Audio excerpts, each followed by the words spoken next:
Hi, we are in the module of strain gauge. First of all, what is strain gauge? A strain gauge is a device for indicating the strength of a material or structure at the point of attachment. These are the strain gauge.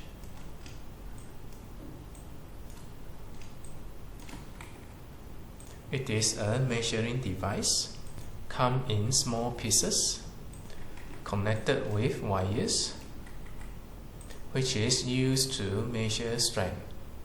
In order to use it, you will need to attach the strain gauge on the surface of the material or the structure where you want to measure the strength.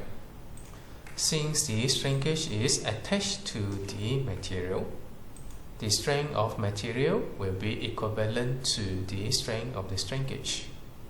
Through this, by measuring the strength of the strain gauge, we will know the strength of the materials. These are the applications of the strain gauge. You can install the strain gauge on the surface of concrete. You may also install on the surface of reinforcement bar or the specimen that you wish to test. You can even embed the strain gauge in the boat to measure the strength of the materials. Now, different materials that you wish to measure will require different types of strain gauge. The one that you use to measure the concrete strength will be different from the one that you use to measure the steel strength. Same goes to the strain gauge that you use in the boat specimen. In order to use the strain gauge, you will need to first know what kind of material that you are measuring. Next thing, it will be where do you intend to measure. You know that strain gauge can only be used to measure the strength of the material where it attached to. The measured strength represents the regional strength. More specifically, this is the locations that the strain gauge is measuring. The result given by the strain gauge will represent the strength at this region. If you wish to know the strength at the other locations, you cannot tell based on the readings given by this strain gauge.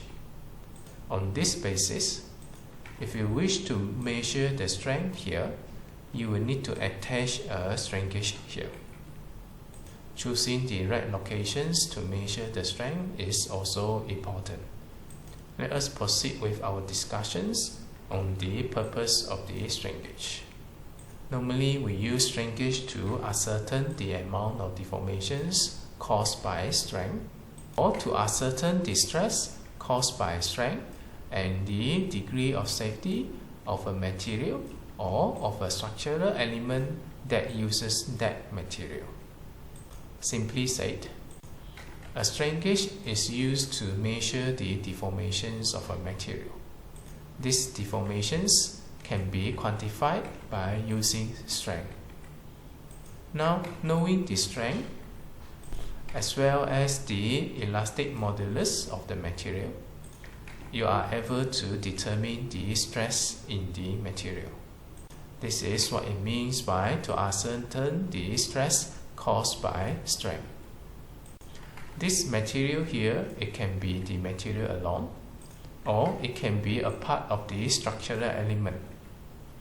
If you are measuring the structural element, strain gauge will measure the material that it attached to. Being a part of the structural element, the strain gauge is actually measuring the response of the material within the structural element. Knowing the strength, you are able to compute the stress using this formula. You also use the strain gauge to determine the degree of safety of a material or of a structural element that use the material. What does it mean by degree of safety? Taking a steel element as an example, you know that steel behave elastically under load before yielding. the stress is proportional to the strength developed, and the rate will be determined by the elastic modulus of the material. As long as the steel bar has not yielded, this relationship will still be valid. Then, to a certain limit, yield point develop. Plastic deformations of the steel bar occurs. Steel bar elongates significantly and is unable to regain back to its original conditions. Plastic deformations occur. This occurs when the strength of the steel have exceeded its limits. Knowing the limits of the strength, we are able to pinpoint the instant when the steel bar has yielded. Once the steel bar yields, this brings to the concern of the safety of the material as well as the structural element. This is what it means by determining the degree of safety of a material or a structural element. Next, we also use strain gauge to indirectly ascertain various physical quantities by converting them to strength. What you see here, everything concentrates on strength. Whichever quantities or parameters closely related to the strength can be computed or forecast. The main function here for the strain gauge is to measure the strength. What it is at the following will be based on the interpretations, analysis, and calculations of the researchers. Next, we talk about selecting a strain gauge. You know that each strain gauge has its own limitations.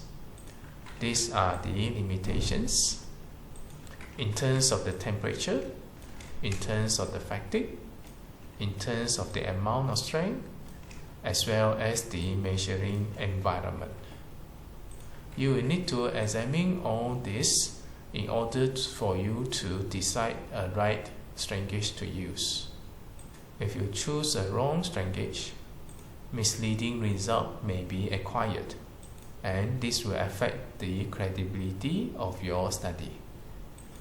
These are some shortcomings of the strain gauge, where the strain gauge is susceptible to the temperature variations. That means it is very sensitive to the temperature, which can lead to misleading results. Also, strain gauge has low resistance to moisture and humidity. Nevertheless, this can be overcome. You will need to provide some waterproofing method or other protective measures in order to prevent the moisture and humidity that can affect your results. Another one is it requires skilled technicians. You need to be very skillful in dealing with strain gauge, from installations, protecting, connecting to the data logger, setting the data logger. All this require technical knowledge and skills. You will need to know the limitations of the strain gauges, as well as the conditions of the materials that you intend to test, for you to select the right strain gauge. And you will need to identify the right locations where the strain gauge should be placed. Normally, when we want to measure a material, we will place the strain gauge at the critical region so that we will not miss the failure of the material. Otherwise, if you place the strain gauge at the regions which is not critical, the measured locations might not yield, but the material has failed. That means the readings given by the strain gauge is not reflecting the actual situations of that material. All this require technical knowledge.